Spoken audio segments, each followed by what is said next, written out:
Okay, we're live. I've been checking a couple of things before we came on.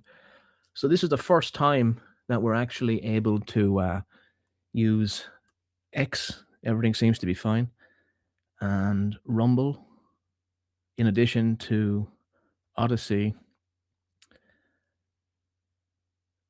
and YouTube, of course. So this will be a world first. Audio seems fine. Just bear with me, folks. I just have to get this nailed in before we proceed.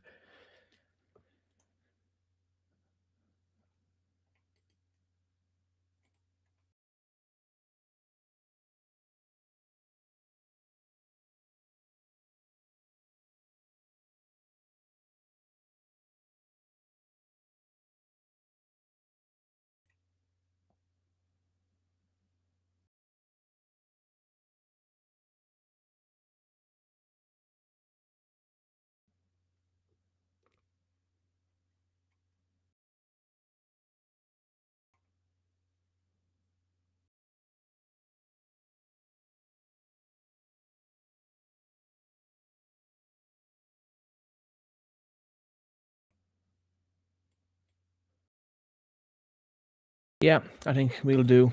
We'll keep going as we are. So, welcome everybody. Anyway, I hope you're enjoying your holiday. I hope you had a good time. Hope you had a good Christmas, good New Year's.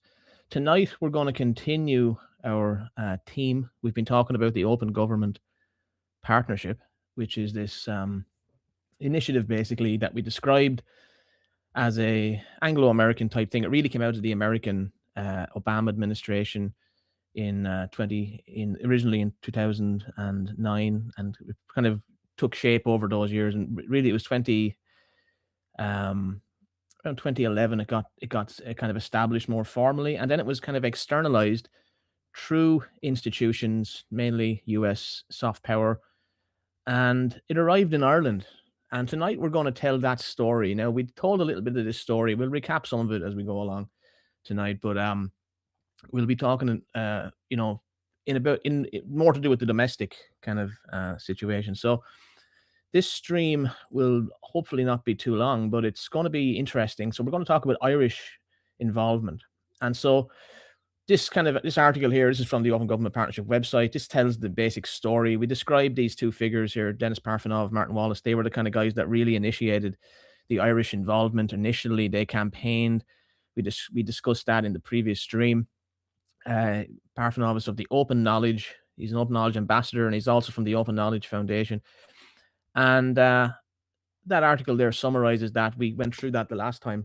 But the interesting thing I just want to draw your attention to tonight is we're going to be talking about another set of Irish people who drove this process forward, and how it represents really a civil society NGO coup, really, because what it means is that you bring civil society NGO institutions into partnership with the government, basically, in the Open Government Partnership. And basically, there's national action plans that are created. We're on the fourth one at this point. Not going to get into all the plans tonight. Maybe another time we might talk about it. But basically, this is like another form of governance. Really, it's a different thing, and we describe this as a kind of a thing that's very much related to kind of progressive politics, and this idea of that there's a kind of a decline in trust in government and trust in institutions. And a very big part of the kind of American kind of influence in world affairs and their kind of soft power is the idea that a society is better and is a more real democracy if it has civil society institutions. And the most obvious example of that, of course, is America's foundations, and of course the institutions around the American foreign policy scene, some of which we encountered last time. So just to briefly explain tonight, when this quote here is interesting. It says, "Following the successful lobby for Ireland to join the OGP, the Irish government issued an open tender for organisations to take part, to undertake the civil society consultation process." So they basically selected Transparency International Ireland, the Irish branch of that institution. We'll explain it in a moment. Um, to manage this whole thing, and it was under this person called Nuala Haughey, and we'll give her a bit of a biography in a moment. And they won this tender basically to undertake and coordinate the initial consultation process with civil society NGOs. And this kind of cluster of NGOs and activists, basically, mainly just from a couple of NGOs, really kind of clustered together. And really, they kind of remain the main kind of focus of the Open Government Partnership. And they're the ones who really pull together all these plans. And they work directly with, particularly, the Department of Reform. It has a new name now, but basically they work directly with the government and the civil servants on these plans. And every couple of years there's a new plan, and they come up with a couple of new initiatives that they want to install. Some of them have been things like, we'll talk about some of them, I guess they'll come across our radar later on, but things like the lobbying register that came out of this. And so, just to briefly summarize some of the things we found out last time when we were discussing this, when we were talking about the Open Knowledge Foundation, Active Citizen, it's one of the groups that Parfanov created, and another, here's the bio. He's the founder and director of Active Citizen. This was the group that really kind of initiated the whole thing, and initiated this thing called, he was part of this thing called Candidate Watch, which we explained was a alliance basically between two NGOs. And the first one is Task, which is an Irish progressive think tank. And the other was this German non-profit organization called Parliament Watch. It has a German name as well. And we explained how that German organization had been given, where is it? Yeah, it had been given a democracy award from the National Democratic Institute, which we explained in the last stream is basically a front for American influence abroad, particularly the left side of the progressive, the leftist kind of side of American foreign policy. And that kind of, like, it just goes to show you kind of how much involvement there is in promoting this kind of initiative. Basically, it was a huge part of American foreign policy. There's Jack Dorsey, the founder of Twitter and everything. He got one. Beth Simone Novak, we discussed her in the last stream. She's one of the key open government architects, basically, and a lot of other people, including this guy who created the German NGO that we just described, and a few others here, Jared Cohen and Tom Steinberg in Britain. And so we were we explained how it was all this kind of Anglo-American thing and everything. And then we come to Transparency International, and Transparency International initially actually was founded in 1993. So the Irish branch of Transparency International, like we said, was given the task of coordinating the civil society aspect of the Open Government Partnership in Ireland. And it goes back to the 90s, basically. And it was there's a few scandals and everything in the 90s and everything. And it's become a major NGO. And as we can see here, Transparency International is a German registered association founded in 1993 by former employees of the World Bank. Based in Berlin, its non-profit and non-governmental purpose is to take action to combat global corruption and civil society anti-corruption measures. Okay, and it's very involved in sustainable development and with the UN and everything, and UNESCO. It's a huge organization, and it was founded by a guy who was in the World Bank, basically, and it has received some criticism. So we'll just briefly draw your attention to some of that criticism. So there've been a number of whistleblowers and things like that who've alleged that that Transparency International isn't as open and as nice as people might think. It has a little bit of a checkered past, and for example, there was this report produced by the Norwegian State Development Organization, basically a couple of years ago.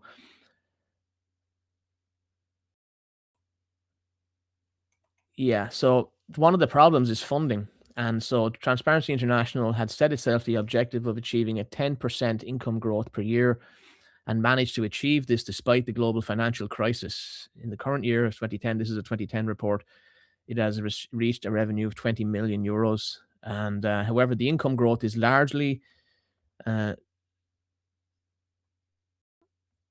resets it. Okay, it'll be back. The income growth is largely due to a rise in restricted funds, primarily to multi-country programs, and a rise in income from bilateral donors such as the DFID. The proportion of funding reserved for multi-country programs in 2009 was approximately 20%. And it has a relatively diverse basket of funders from government donor agencies, foundations, and the private sector. Efforts in the past years to regain the original level of support from the US foundations have started to bear fruit, and the current extent of support from the source far exceeds earlier funding trends. This has given Transparency International the opportunity to become more independent of the priorities of individual donors while being aware of the very real risk of what is labeled opportunistic growth, seeking money which was available for specific purposes but not necessarily needed for the priorities that Transparency International has itself defined. And so here's a list of the this is around 2010, 2009 era. And so there was a kind of a change around that era. So you can see the majority of their funding was coming from government agencies. So the trouble with that is that kind of leaves you very vulnerable to whatever political agendas. And if we recall what we were explaining about the Open Government Partnership, which is that it is essentially it is a initiative of the American foreign policy establishment coming out of the State Department. It was led by Samantha Power through the UN and through the State Department, and it represents very much part of the agenda of the American government. So it is a political agenda, okay, in many respects. So you should be a little bit weary of Transparency International. You should look at them with a little bit of suspicion. Just be, don't take the rhetoric that seriously. It was this guy Peter Eigen, the World Bank. He's the guy who founded it, basically, and it has a number of initiatives. The anti-corruption index and everything, but basically, so it's kind of lefty. So here's an example from this last year. It was one of over 600 nonprofits and NGOs to sign a letter opposing a ruling by the House Homeland Security Committee in June 2025, demanding the financial records of over 200 NGOs accused of assisting the Biden administration in settling migrants into the US. So it doesn't really want transparency when it comes to who's bringing in these large numbers of people into America, for example. And when we look at it in Ireland in a moment, you will see that it is very much a left-wing thing. It's very much a progressive institution.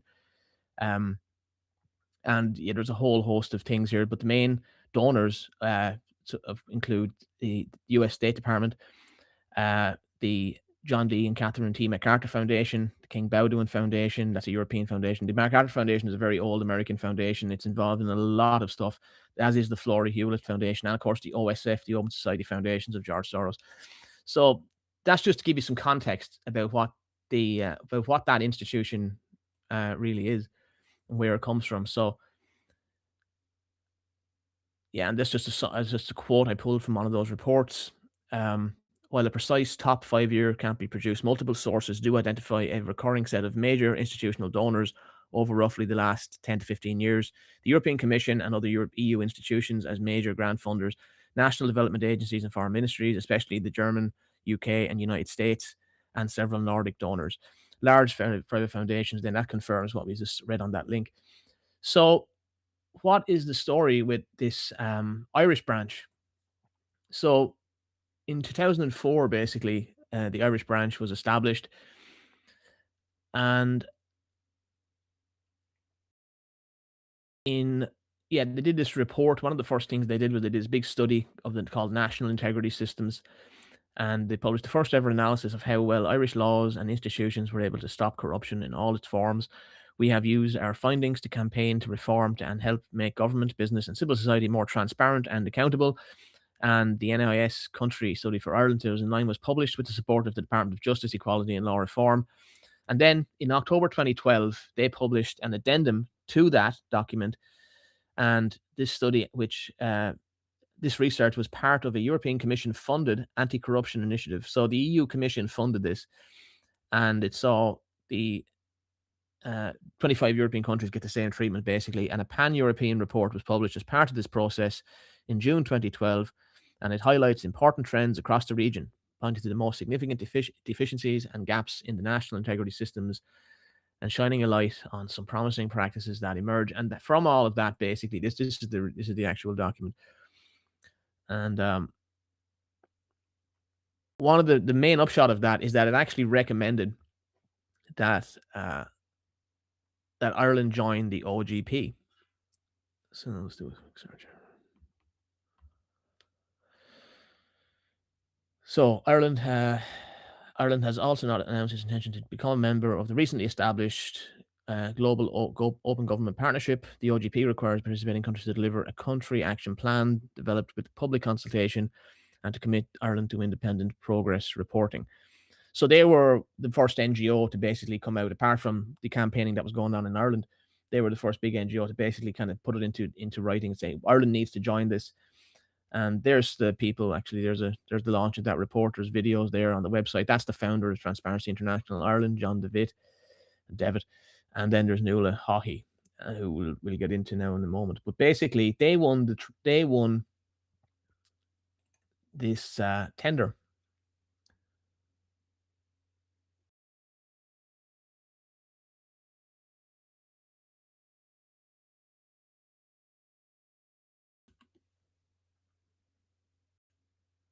And then, so they, around April 2013, they're having their meetings. There's a number of them getting together here. You can see Nat O'Connor, Dennis. I can't get this thing off the screen, actually. Nat O'Connor, Dennis Parfanov, they're all meeting, basically. Ivan Cooper of The Wheel, Paul Dean, Nuala Haughey, Nat O'Connor, Task, Dennis Parfanov, Tom Stewart, and Jane Souter, who is a very well-known NGO operative in this country. She's currently at Fujo.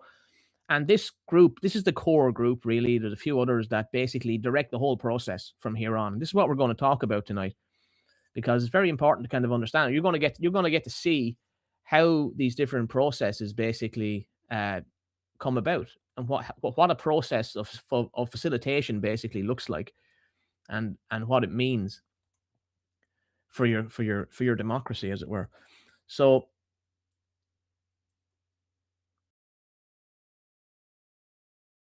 on the 20th of May 2013, the Government Reform Unit of the Department of Public Expenditure and Reform invited tenders from suitable individuals, organizations to undertake and coordinate a consultation process with citizens and civil society. And we're going to see that it's basically just civil society NGOs, okay? It's really this idea that it's the citizens is such a nonsense. This is professional NGO operatives basically directing a process for themselves in collaboration with the government. And a report of a consultation with civil society representatives, citizens on Ireland's participation in the Open Government Partnership. And that's where that came from. That's the report, basically. We'll look at that report later on. But basically, TI, Transparency International Ireland, won this. And they've been going since 2004, I think, originally. But since 2005, we have been actively campaigning for higher standards in public and corporate life. And they conducted the civil society input into the Open Government Partnership 2014, which we're going to explain. We have the actual reports and the things that were basically produced. But before we get into that, we're going to explain some of the institutions involved, including TI. So this is the founder of TI in Ireland, that is, John Devitt. And he is the chief executive of Transparency International in Ireland. Since founding TI in 2004, John lobbied for the Protected Disclosures Act and advised the Irish government on the legislation, as well as international organisations, including the UN and the European Commission, on whistleblower protection. In 2011, he established TI's Ireland Speak Up helpline, which has supported nearly 3,000 people reporting wrongdoing, and in 2016 co-founded the Transparency Legal Advice Centre, which has given free legal advice to more than 150 people, making protected disclosures. In 2024, he was appointed to the Irish Government's Advisory Council on Economic Crime and Corruption. John is also trustee and former chairperson of the Whistleblowing International Network and a PhD candidate at the College of Business, Public Policy and Law at the University of Galway. So he is the founder. Now, he's involved in this process pretty much the whole way through, but he is not the main guy. But just to show you some of the board of Transparency International. So Transparency International has it's an international organization, and the board has got some really interesting characters on there, a number of whom are connected to initiatives like here. You see this guy, Paul Donnelly. He's connected with the Fulbright Commission. This is really high up with the American, foreign outreach kind of initiatives. Basically, the Fulbright is a very famous program. It brings students basically to America, and gives them scholarships. Basically, he's an interesting character, interesting connections. You've got this Chris Gordon. He's the CEO of the Irish Social Enterprise Network. Collaboration Ireland, teaching fellow of Trinity Business School. And these are these guys that are really like this whole idea of social entrepreneurship. This came up last time as well. And this is one of the things I want you to take away from all of this, which is that these guys do have a way of looking at the world, which is inherently all about social transformation. And they're obsessed with it. This is what they really are all about. And it's not communism. It's about influence. It's about soft power. It's about influencing the influential people in a given country to kind of view America favorably and to have a good relationship and to kind of set their society up a certain way, to have these progressive institutions basically liaising with the state and influencing policy, creating policy. And the open government partnership is all about co-creation. So it's about bringing these kinds of people in and bringing them into the policy formation process. And so here you have this woman here again, Karen McGee, ESG business consultant. So you have this blend of ESG, sustainable development. You'll see a lot of them are into the immigration issue in a big way, free legal advice, integration, and this idea of social entrepreneurship, driving social change. This is an inherently, American kind of idea. It's a very American way of looking at politics, And yeah, here's the bios then of the of the people involved in this process, basically. So this document here is the original kind of brief, the project brief for what Transparency International Ireland were set out to do, basically. So in May 2013, they got the tender, basically, and here's the main objective. So, in light of the OGP's aim of securing active engagement with citizens and civil society in the preparation of national action plans, the Government Reform Unit in the Department of Public Expenditure and Reform wishes to contract a consultant to undertake and coordinate the consultation process and report on the proposals which emerge from it for Ireland's participation in OGP. The main elements of the project are, so here's the main objectives: identifying and engaging with civil society interests comprising both organisations and individuals who wish to contribute to the development of Ireland's OGP action plan, coordinating and administering the consultative process, advising and guiding participants in the process on appropriate good practice to developing effective open government commitments in line with OGP objectives, preparing the final report as well. And then proposals for concrete commitments to be concluded in the OGP National Action Plan, then the rationale for the inclusion of recommended commitments for the National Action Plan, the proposed prioritization of commitments, views on how stakeholder participation in the OGP consultation process could be enhanced, and options for the future development and deepening of Ireland's OGP participation, in particular in facilitating participation by citizens and civil society interests, informing the consultative process on relative good practice. It's all about stakeholders. It's all about getting civil society basically organized, structured, and running on a kind of an even keel.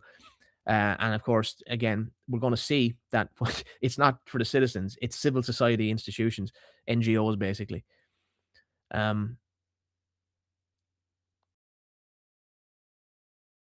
So they outline 3 stages. The project will be carried out in 3 stages, as set out below, over 12 weeks, basically. And we're going to go through the three main meetings that happened, because there's material there from all of them, and you can see who was at them and what they were kind of talking about.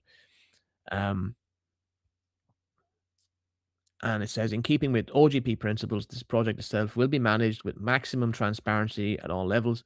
This means that all information, including meeting agendas, minutes, working documents, and project spending details, will be made available online for public scrutiny. A lot of that stuff is available. I've been able to dig out some of it. I've had to use the Internet Archive because a lot of it actually is not on the live website. You have to kind of go back and get the older versions of the website, basically, to access them. But I dug out a lot of stuff, and some of which we'll show tonight.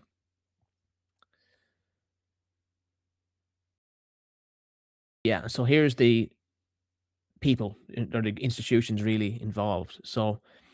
Um, so they're raising awareness, and they say they want to make direct contacts with key advocates and opinion formers to establish the widest possible engagement. Email notices via mailing lists to all interested organizations and civil society groups, including DOCUS, that's like the National Trust, Transparency International Ireland, the Wheel. This is a very important NGO. It's like a coalition of all these different groups. Task. This is the progressive think tank.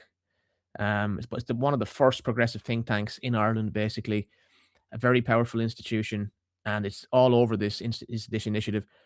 The Advocacy Initiative, Kovlov, that's very involved with migrants and everything.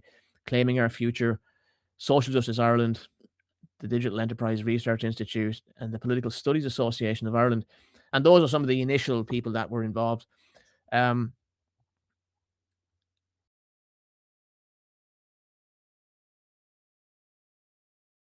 and here's the deliverables then. So they had this with the raising awareness and capacity building. The core membership expected to include overseas development NGOs, including Trocra, Christian Aid, and DOCUS. So they have every level of NGO operative. So you have external overseas, which is done. A lot of that is done through DOCUS. That's like the um, kind of containing organization that brings all them together, basically.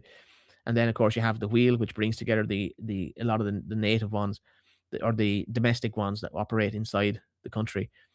And then they had these meetings and the final report. So here's the background of the people who were involved. So we've mentioned John DeWitt already. Um, or John Devitt. I keep on John DeWitt. John Devitt. Um, Again, majorly connected across the EU, the OECD, very prominent figure. But the real kind of person running this process was actually Nuala Haughey. And so she's worth doing a bit of a biography on. And Haughey successfully managed Transparency International's 2012 project that basically recommended we join the OGP, which was delivered within budget and to deadline.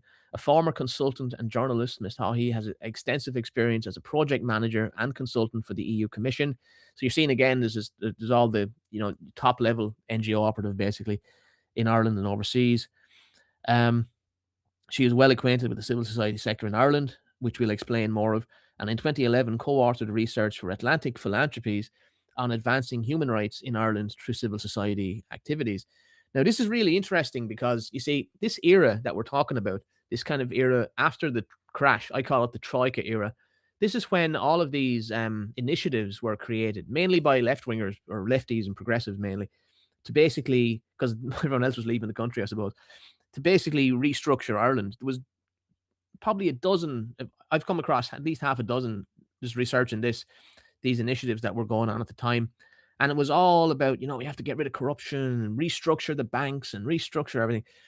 And, you'll find all these people. Fintan O'Toole was involved and he was doing stuff. And all these guys were doing stuff. And most of them have disappeared, really. But the thing is that it did lead to the emergence of the situation we have now, which is that NGOs are basically running the country. You could say the country was NGOified through all of this in a really radical way, because these NGOs were able to basically position themselves as like, well, we didn't cause all this crash and we didn't cause all this corruption. We have to step in and fix all of this. And so this is where you get all of this radical social change. And at this time, basically, a lot of money was then given to NGOs. And so the Irish government basically beefed up its collaboration, not just through the OGP, but through other initiatives, other engagement, basically. And this basically underlined that the NGOs and that civil society sector was going to get more support, not less. And that's what's happened. They have gathered more support over the time.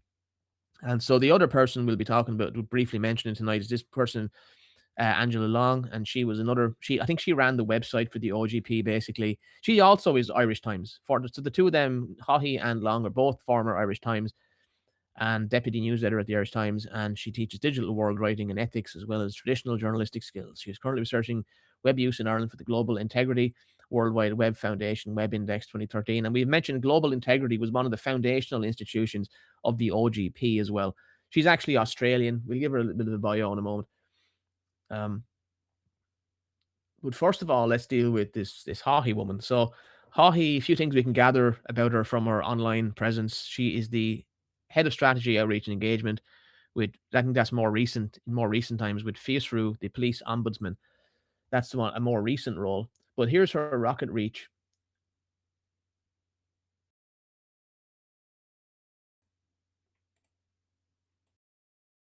Yeah, so yeah, she has been the communications director at the Social Democrats. So you can see the politics straight away. This is a very progressive individual. And as the person who is running this whole process, that's very telling. She is the from 2014 to 2017. She was the research, training, and communications and democratic accountability and open government for Task. So again, like we said, Task is involved in this at every step, and she is also a former Task, the progressive think tank. She was at Transparency International Ireland between 2011 and 2014, and between 2011 she was a consultant on EC immigration for the website of the Migration Policy Group. That's a very uh, powerful NGO pushing migration at the European Union level. Um, as you can see here, this is the website, for example. This explains where they came about. But the Migration Policy Group is actually where you get ENAR. ENAR actually comes out of this. So the MPG was established in 95 as an independent Brussels-based think and do tank dedicated to shaping European migration, integration, and anti-discrimination policies. MPG worked closely with the Council of Europe and the European Union, contributing to landmark policies such as the EU Racial Equality and Employment Equality Directives 2000. The Starting Line campaign was instrumental in advocating for these two EU anti discrimination laws, leading to significant legal advancements. MPG also promoted comparative research and evidence based policymaking, fostering collaboration among policymakers, NGOs, and academics across Europe. Other key MPG initiatives included facilitating dialogues on migration policies, expanding legal protections for minorities, and advocating for integration policies that emphasized socioeconomic inclusion rather than assimilation. So we're talking there about migrants basically as a minority group, and you basically then organize those minority groups. And basically what they've been doing for the last 50 years is pointing those minority groups into a coalition at the center of society and using them as a kind of a proletariat. But basically, this person is imminently involved in all of this stuff. And that's what I want you to take away from this. And again, like I said, its work also contributed to the development of equality networks such as ENAR and Equinet, policy monitoring tools, and partnerships with national and international institutions shaping EU migration and integration laws. So again, this is a very prominent political activist. Okay, so yeah, that's the summary there. So you're getting Migration Policy Group, Task, the progressive think tank, Social Democrats, the most radical party, probably in one of the most radical progressive parties in modern Ireland, basically, and all of these different think tank affiliations, and of course Transparency International. And she's basically directing the entire process of bringing all the civil society organizations together. So this is a report that she wrote for the Migrant Rights Centre of Ireland back in 2011. It's called "Mobilizing for Social Justice." She prepared this report, and just to give you an idea of the kind of thing she's involved with, this is this is all about basically they did all this casework and analysis because MRCI was one of the main NGOs basically set up in the early 2000s to basically get these. I think this was the research you did through the Atlantic Philanthropies, the support of the Atlantic Philanthropies, I believe. And MRCI was one of the main NGOs to really pump the immigration or manage the immigration issue for the government. Basically, they were basically in collaboration with the government. There was a whole nest of NGOs that were in collaboration with the state at that time, and so Haughey was very much involved with what was going on then. And of course, Atlantic Philanthropies, if you remember rightly, Atlantic Philanthropies basically single-handedly made the LGBT NGO complex what it is in Ireland. It was Atlantic Philanthropies which pumped all the money into them and basically turned them from like tiny organizations into really powerful lobbying groups. And ever since this time, they've basically been in complete control of our country, basically, these NGOs. So you have the LGBT, you have the immigration, you have the the open government partnership, and etc. And it's basically all really, when you look at it, when you take a step back and look at it, this is what America basically promotes all over the world. Okay, so as controversial as some of this material might appear, it is the case. Like, this is actually, there's long term geopolitical objectives being served here. And so and again, here's another person involved in managing this process, a little bit less important, but still, she was very heavily involved. And she's an Australian woman, and also former Irish Times. Um, and her connections as well are interesting. So her media staff positions include 10 years at the Irish Times, 5 at the Sunday Times, 2 with the BBC World Service, and 8 with the Melbourne Herald. Angela has also worked for the United Nations in New York and acted as contributing editor, media editor for Amnesty. So again, she's also well integrated with the NGOs and with the UN. So that's okay. I can't get her other bio, but yeah, those are, particularly Haughey, very, very important. And so this is Task. So Haughey was at Task for a number of years, and of course, Task is the NGO which backed the Candidate Watch initiative, which we explained was in collaboration with the German NGO, Parliament Watch, which we explained previously was listed for which was given a 2013 NDI Democracy Award. Okay, so the creator of that NGO, their Parliament Watch. So Task is a very influential think tank. Task's work addresses 4 key areas: equality, democracy, social inclusion, and climate justice, all of which are long term progressive issues. And so Task was founded basically in the late 90s, and the idea of it was created in the late 90s. In the late 90s, a number of people began to put in place the necessary building blocks to create the first ever independent think tank in Ireland. When Task was established in 2001, think tanks of any kind were a rarity in Ireland, and more generally, there were few alternatives to neoliberal discourse in the public sphere. You always know when you hear the term neoliberal that you're dealing with a progressive. Um, I find it remarkable how they use this term, despite the 80s being like 40 years ago.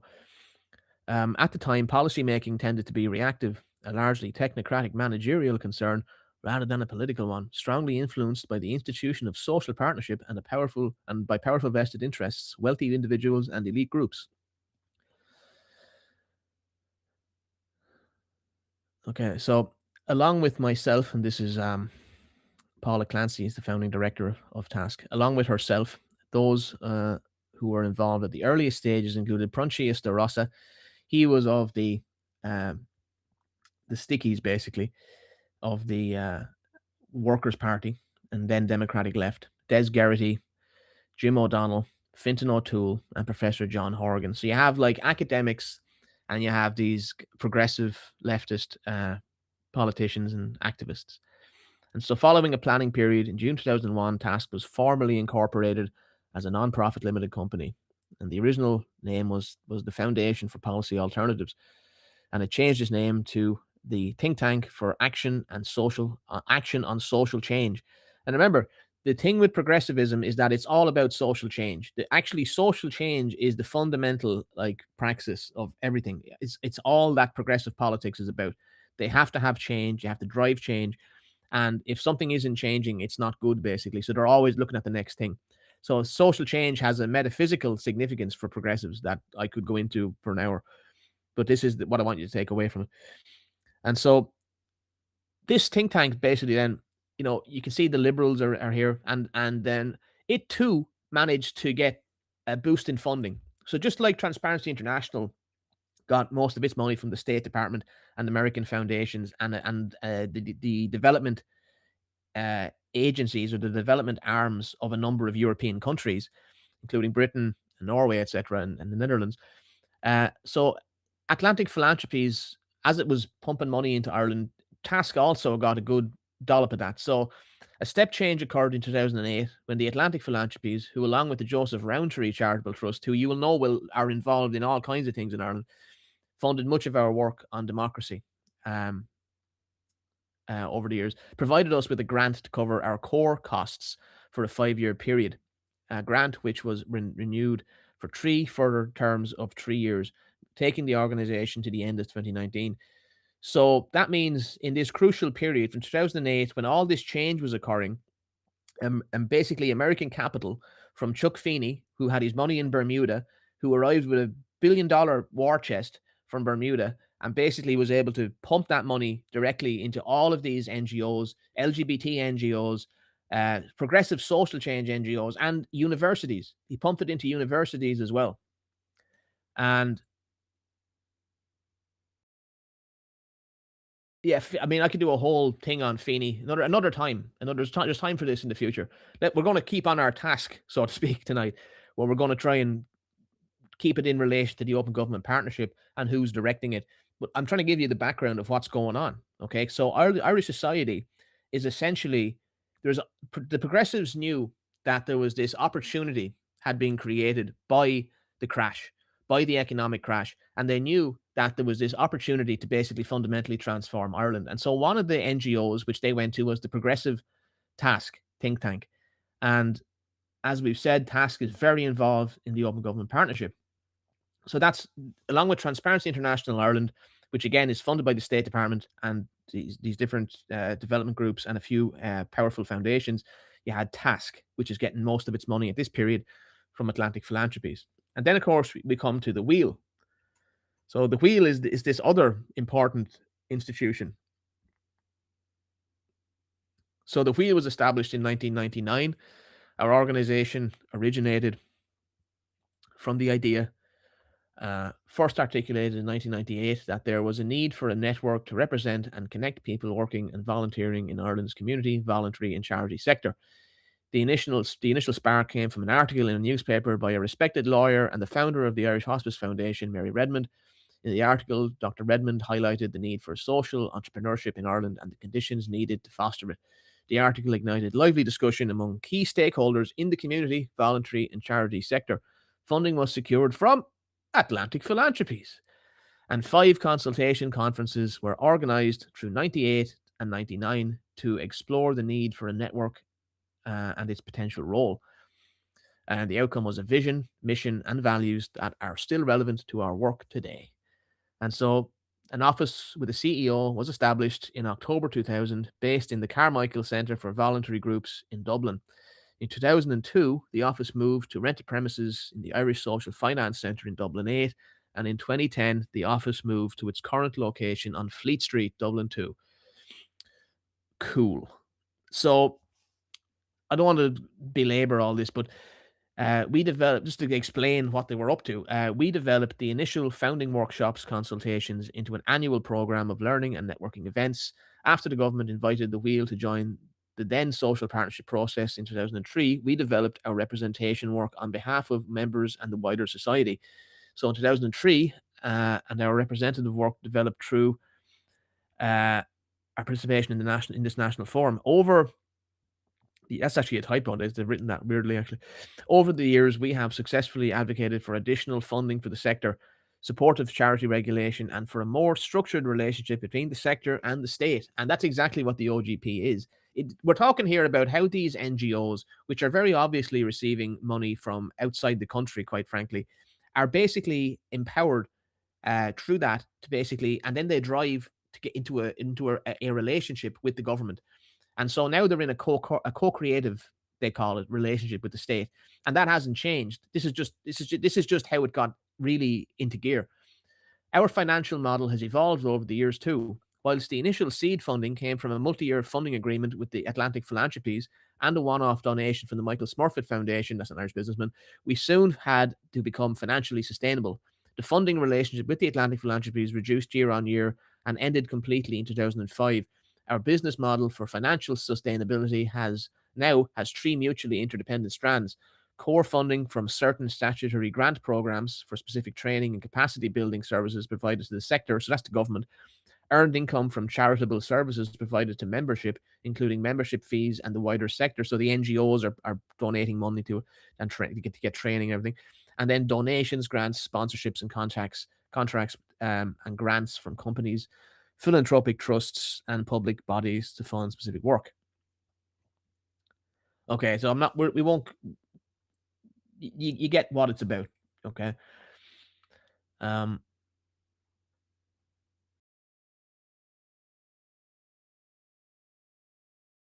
Yeah, we won't. We won't go into all that. I don't think.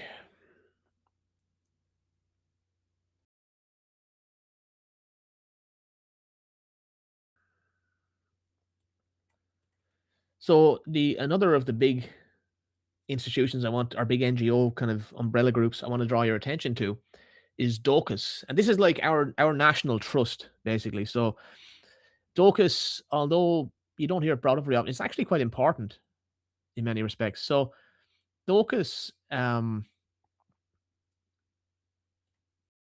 this is a PDF created by them, but basically DOCUS is an umbrella organization of Irish NGOs involved in development and relief overseas. So this is like the external overseas NGOs. So you have the domestic NGOs, which the wheel is very much involved in kind of collaborating with and networking with and kind of providing a forum for them all to kind of collaborate and then and training.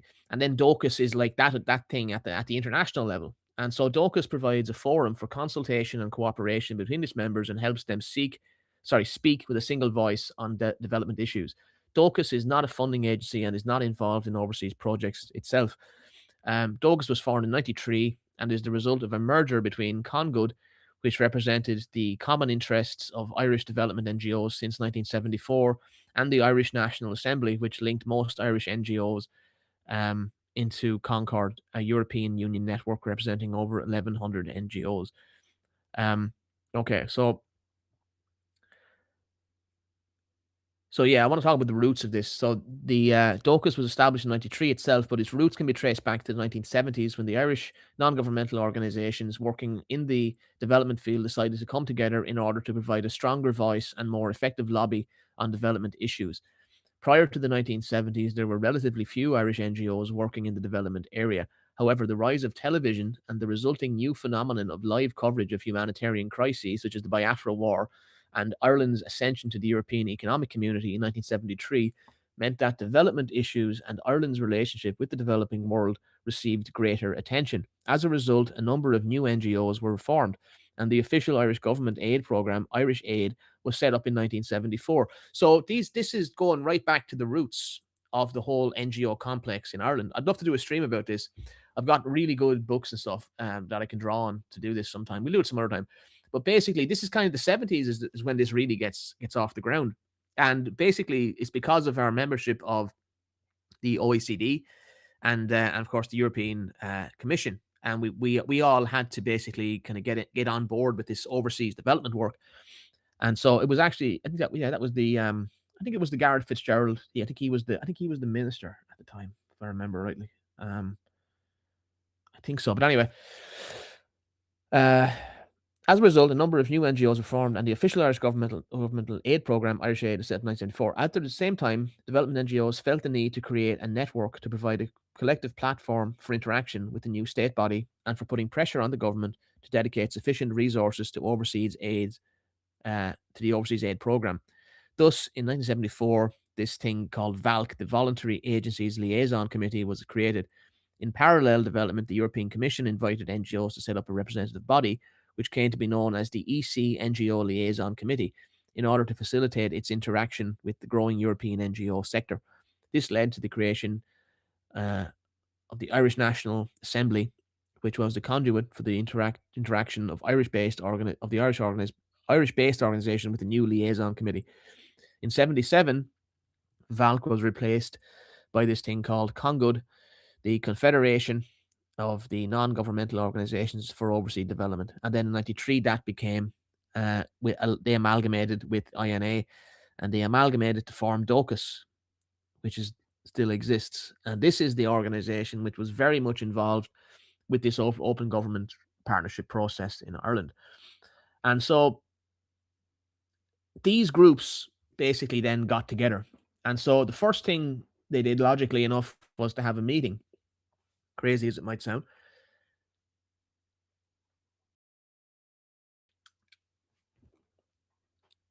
if the link will open up in the next 10 years.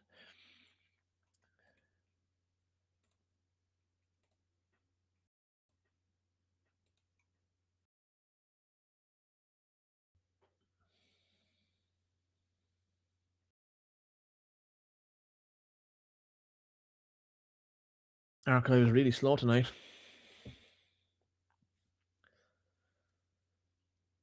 So we're talking June 18th, 2013. They had this ad hoc meeting, basically. And here it is. So below are the draft minutes of a meeting of the ad hoc group of citizens and civil society organisations which held several meetings in early 2013 to discuss Ireland's participation in the OGP. The meeting was held after TI Ireland had been Transparency International Ireland under the leadership of Nuala. She was the project lead, basically, Nuala Haughey. Were appointed to deliver this whole project, basically, which is to get all the input from the civil society sector through DOCUS, the Wheel, Task. And remember, Haughey herself was formerly of Task. So there's this major progressive thing going on with this. And I did a little map actually showing the membership of this. So here is the initial committee that was kind of pulled together, June 18th, 2013. And so these are the people present. Mark Carpenter, don't know who that is. Ivan Cooper of The Wheel, John Handler, Nat O'Connor of Task, Sarah O'Neill, Dennis Parfenov, Tom Stewart, Jane Souter, another major NGO head. Martin Wallace had worked with Parfenov to create this whole thing in the first place. But basically, in attendance, Transparency International's Nuala Haughey, consultant. She's the one leading it, and Angela Long. She's also helping lead it, providing web support. Brendan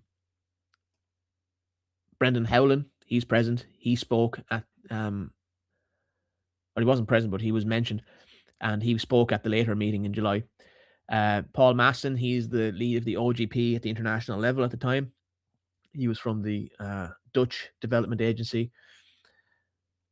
William Busang, he is of Howlin's department, and he's a very significant person in that whole area. But basically, the institutions are the Wheel, Open Data Ireland, Open Government Partnership, the Transparency International, and of course the Department of Public Expenditure and Reform.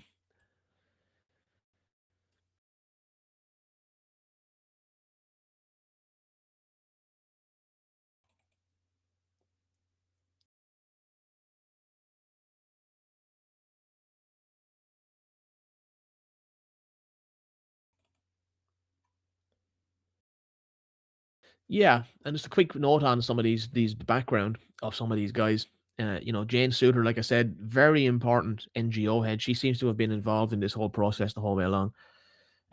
She's at FUJO at DCU, which is a very important institution, I believe, in terms of Irish media and communications and what's going on right now in our country.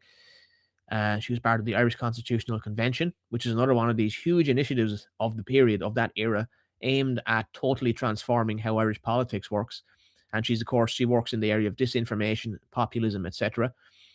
And then John Handler, who I hadn't explained, he created KildareStreet.ie and FixMyStreet.ie, which I noted is actually remarkably similar to Tom Steinberg's Fix My Street concept from Britain. And in the last stream, we did a bio of Tom Steinberg, but you can see here there's a lot of cross-pollination going on.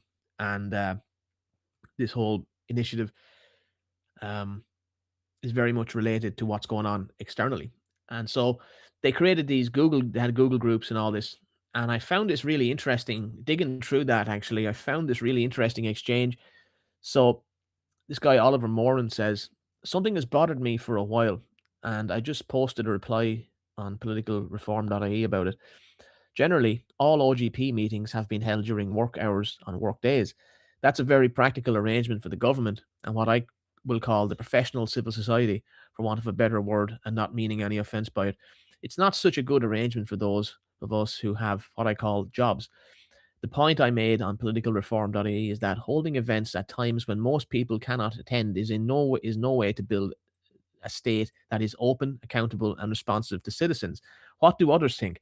And does anyone have suggestions about how to get around this? So I thought this was a really telling kind of comment, because he is basically getting at something here, which is that this is professional activists that are leading this whole process.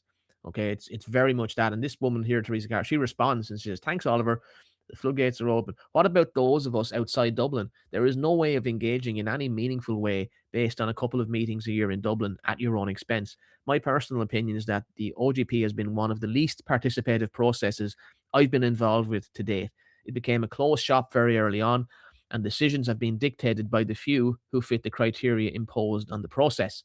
Sorry if that seems harsh, as I know it was nobody's intention, but that's how I perceive it." And then, there's a bit of a conversation. But I thought that was a really interesting exchange, because it shows that a lot of the people who are taking part in this process are actually kind of starting to realize that we don't have any input on this, really. We're not professional activists, we're not part of an NGO. And the process is being led by this cluster of professional NGO operatives.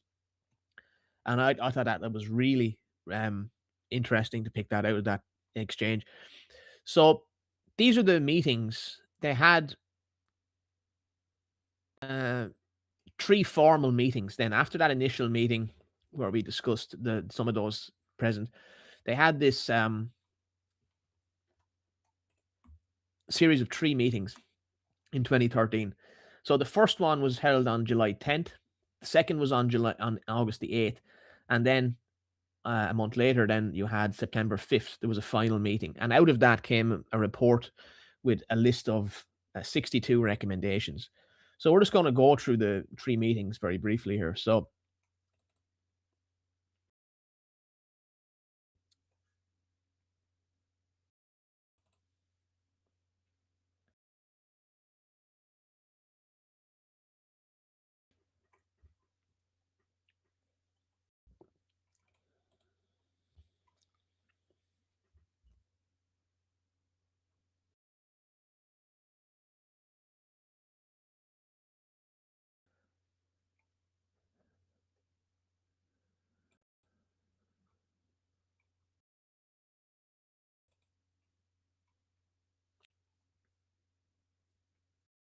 Archive.org is so slow tonight. Holy shit. Molasses.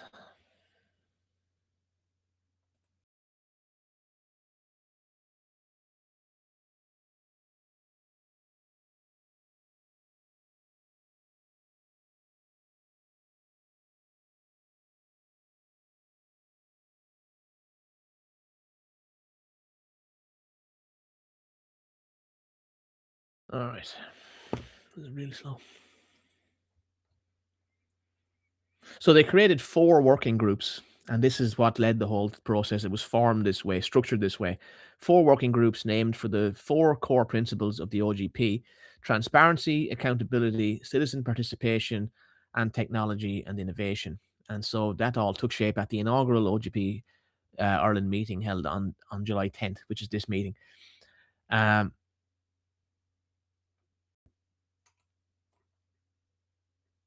and they were facilitated by Ivan Cooper of The Wheel, John Handelar of uh,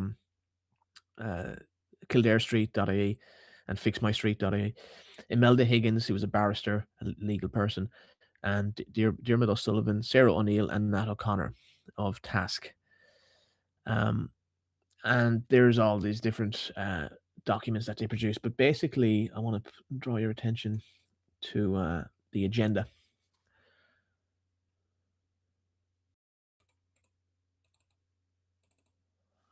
Okay.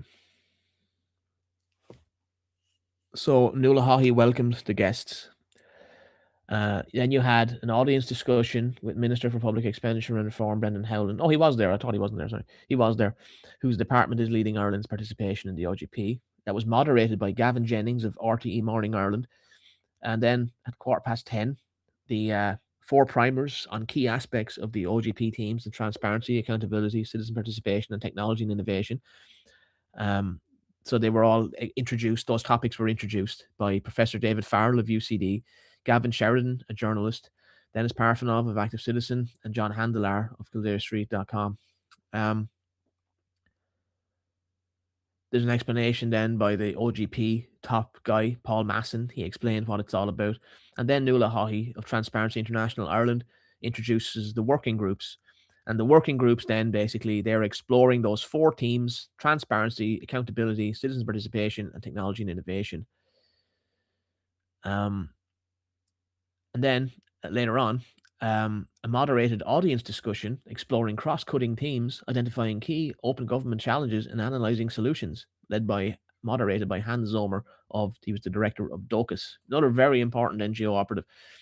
So who's David Farrell? Well, Professor David Farrell is the outgoing head of politics and international relations at UCD, a specialist in the study of political parties, elections, and the politics of representation. He is founding editor of the major international journal Party Politics. His current work focuses on political reform and the politics of deliberation. In 2011, he was the academic director of We the Citizens, a major national initiative funded by Atlantic Philanthropies. He is currently the research director of the Irish Constitutional Convention.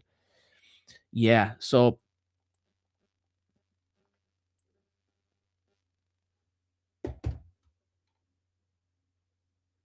this whole idea of a constitutional convention, this was another one of the initiatives that really gathered steam at this time.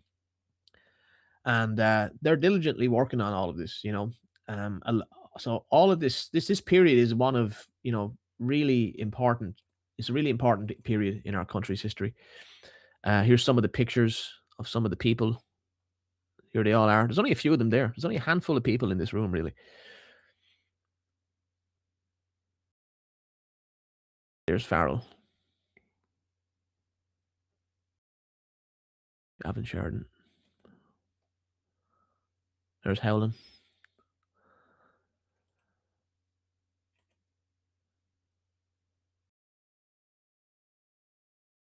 There's Nat O'Connor of Task.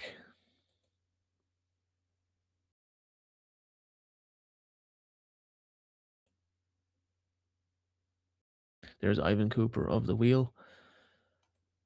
So you get the impression here that there's only a handful of people really doing all this. This is kind of like a think-in for a number of very important kind of people in the NGO sector in Ireland, basically liaising with the department.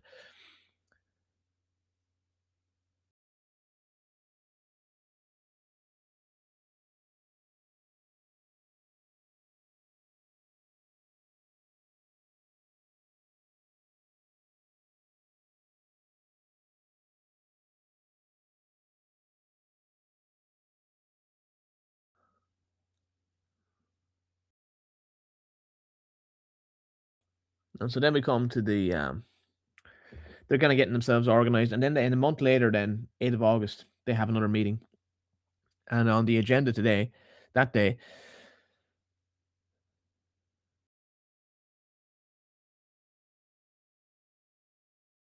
these four groups basically then will assemble, and again to explore how solutions could be turned into proposed action plan commitments for the government. These ideally will be ambitious, specific, time bound, action oriented, and measurable. Each working group has a dedicated expert facilitator. And this whole idea of facilitation, this is a really interesting area actually, because if you kind of study that area of facilitation, a lot of facilitation is actually you're kind of subtly directing people. You're using charisma and the natural position of authority you have. You can really influence, what people are kind of coming up with. So facilitation is a kind of a controversial enough kind of concept in some respects. Um,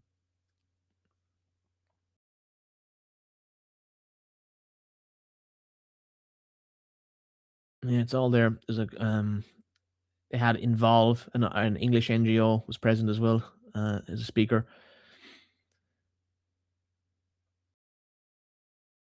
So Simon Burrell is the director of Involve, UK NGO specializing in public participation.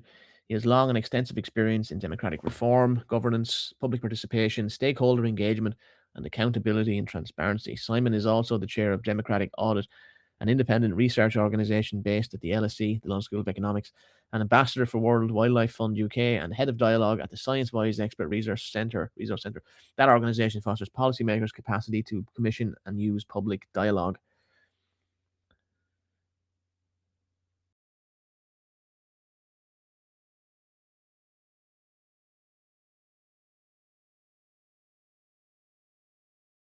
Okay.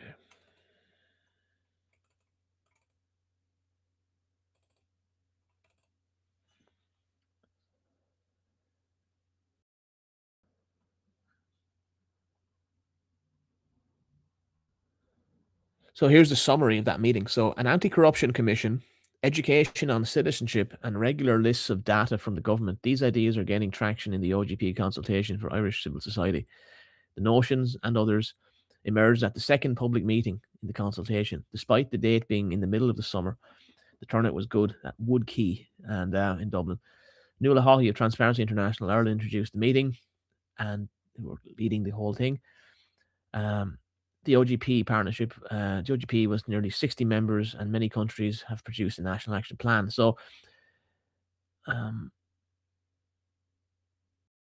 so yeah, you're getting advice from the UK as well. So the UK is further down the process, and we explained last time that Parfenov and everyone they're actually getting a lot of help. They were from the British and the Americans on how to kind of get this over the line in Ireland, and yeah, there's the photographs.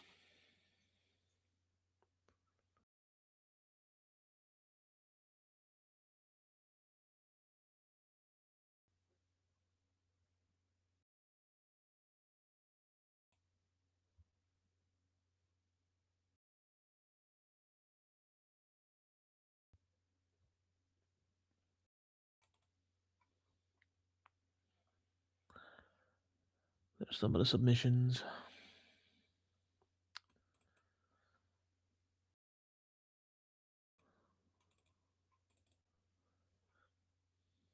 So then there's the final meeting, then September 5th, 2013.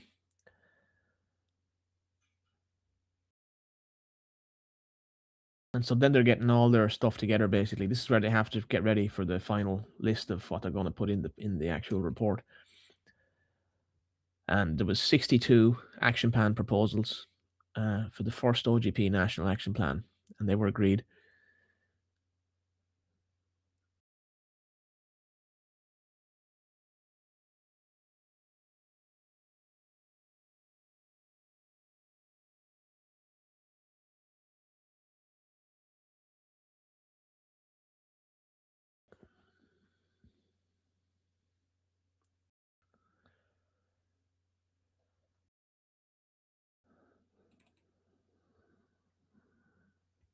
There's the photos of that meeting, and so this is the actual the document itself of that, and prepared by Nuala Haughey, of course, of Task, and Transparency International, and the Social Democrats later on.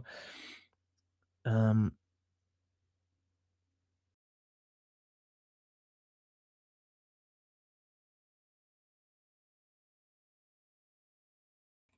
I think I can show you a little. So, this kind of summarizes then who's involved in the whole process. So, the kind of consistent, it's the same people throughout the whole process. There's only a handful of people. There's only a dozen people really that are having any kind of impact on this who were actually touching this whole process. And at every single meeting from July, August to September, and including that earlier meeting in June,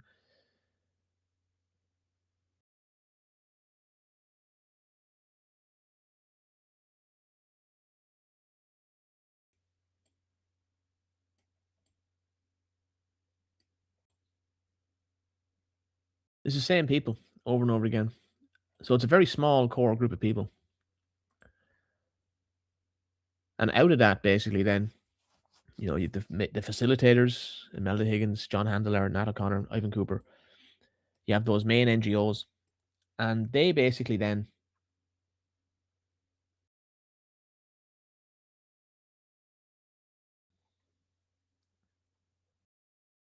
start to move beyond that. So they created the report, and with the 62 recommendations, and this really represents the kind of the next step is to get this over the line with the get the government fully to enact membership of the OGP. So they write a letter um, to Howland, the minister, and that's here as well. We actually can read that.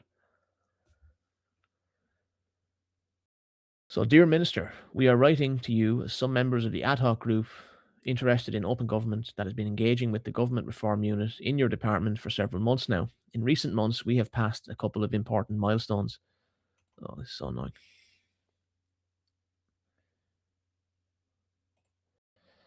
We are conscious that the uh, pressures of work around budget 2014 may lead to delays of up to 15th to the 15th of October, but we would like to formally ask to meet you as soon as your schedule allows to discuss the government's perspective on the OGP and your expectations for Ireland's first action plan.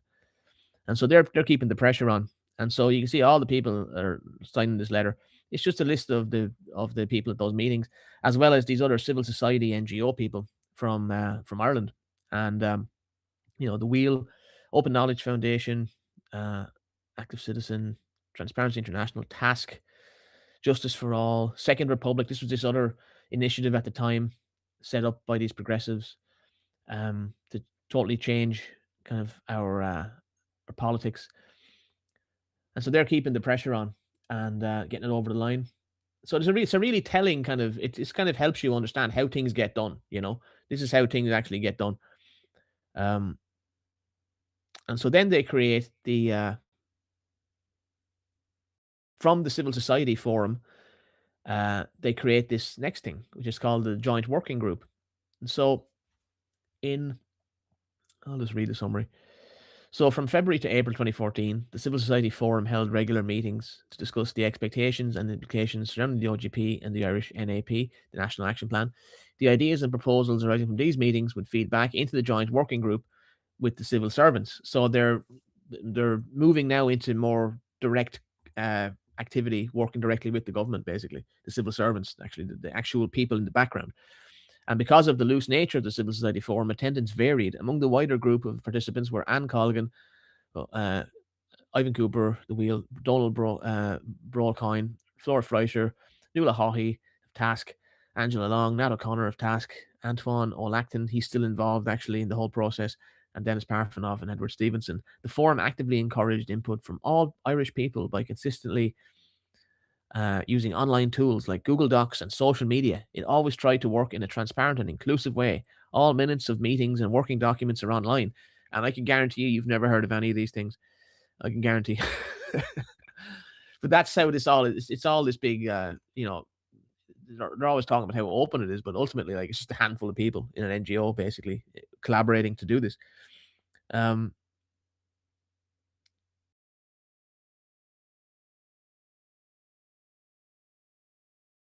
so yeah, they go into then, so they get the move from the civil society forum, and then they're in the joint working group with the government.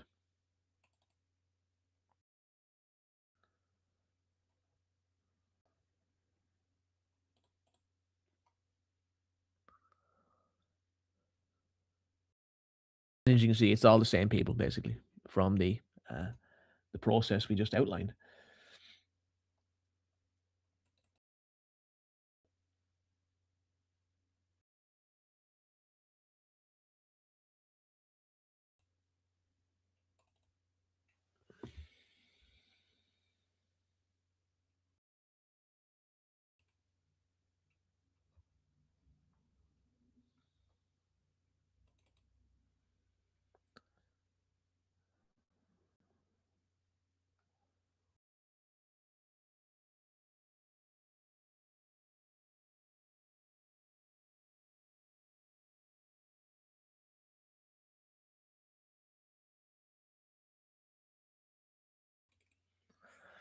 Okay, yeah, just trying to find this. This is the final then. This is the initial National Action Plan. So out of all of this, in 2014, you get the first National Action Plan. Now, I'm not going to go into all these plans. Another time, I'd like to go into some of the things that are in there because there's some interesting things in there. But the purpose of this stream was really to show you how these kinds of processes actually work. So you move from through this process, and there's a few people directing the process. We can see that it's linked very closely to what kind of what's going on with foreign political developments in America and everything. And you can see that these institutions are enjoying the capital that's coming into the country from America. You can see that uh, the Irish government is very open to it. basically. And from that, we're now part of the initiative. We're part of the Open Government since 2014, formally, basically. And we now have these action plans. They're produced every couple of years, basically. Um, and the whole process is one of co-creation. So the NGOs are in a process of co-creation with the state, and this is a kind of a collaboration, which is it's not it's beyond the political level. It's beyond simply, the kind of how you might think of politics, because it actually happens earlier in the process. It happens before. It happens actually in the background inside of the governmental bureaucracy. It doesn't happen with the politicians necessarily. It's collaborations with the government. And in later plans, you can see that they're actually moving towards this idea now of not just working with the Department of Reform, but they're actually now working across the government.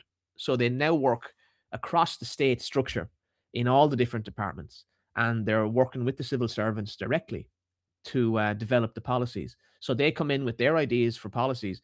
It's worked out, uh, nothing to do with political parties, nothing to do with ministers. It comes directly in, it feeds directly into the state. And this is a co-creative process.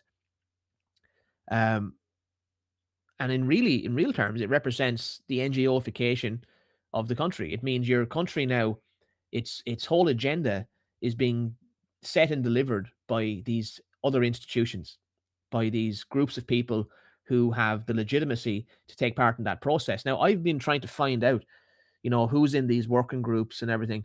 And it's pretty much the same institutions. Like a lot of this stuff, ironically, isn't actually made available. There's no direct list, for example, of every person who sits on the joint working groups with the government. You won't find that going back through time or whatever. You'll find a few names here and there, but a lot of the same institutions are involved. The Wheel, DOCUS, Transparency International. These organizations are still part of the process, and there's a committee. Basically, then the joint working group is like a committee, and a number of these NGOs. There's a kind of a rotation of a few of them, but they basically then collaborate with the bureaucrats, with the civil servants. And I have a number of questions about this process, and a number of misgivings about it, because I actually don't think it's very open at all. I think it's actually quite the opposite. I think this is actually a way of depoliticizing particular issues and getting particular issues onto the policy agenda without actually going through politics, which is pretty undemocratic, if anything. So yeah, I hope I'll have a look at the comments here actually before I go. But that's basically what I wanted to talk about tonight. The plan for the next little while will be, I do have a few plans to do streams with other people soon, and I'll be doing that. Let's check in the comments. I see on YouTube here, who have we got? There's a few people there, 15, 14 viewers. Thanks for watching, lads.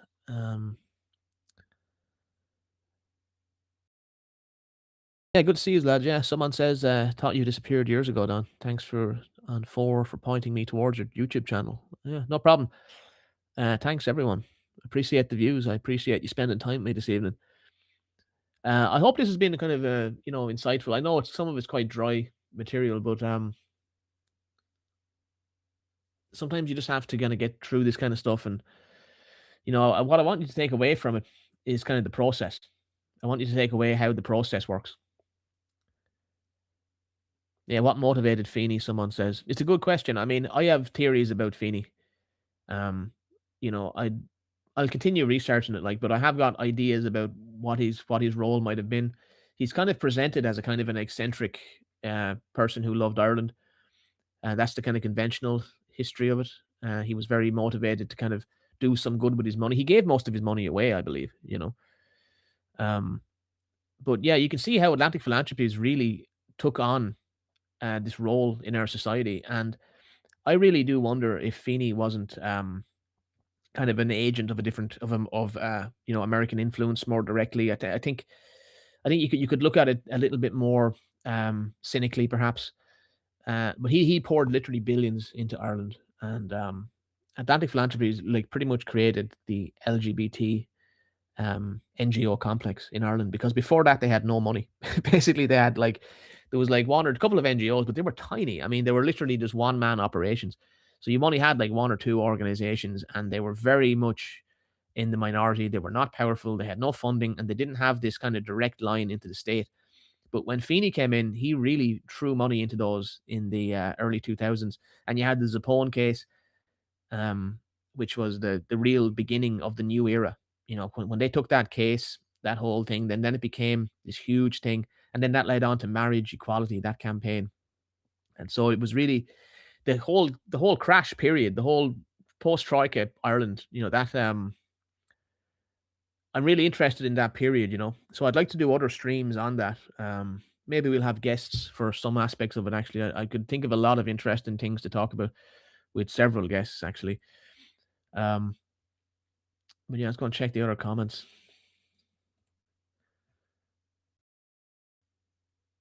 So the good news is that we have all of these different streaming platforms going now.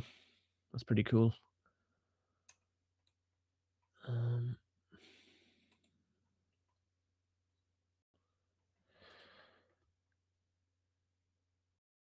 yeah, we picked up a few followers actually since I started streaming on Rumble. That's good. There's someone watching over there anyway.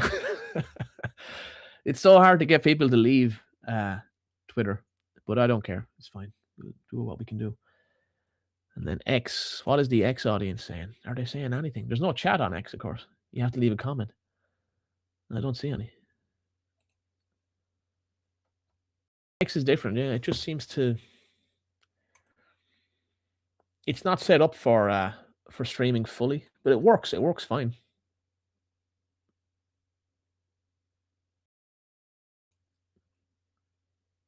Yeah, pretty cool.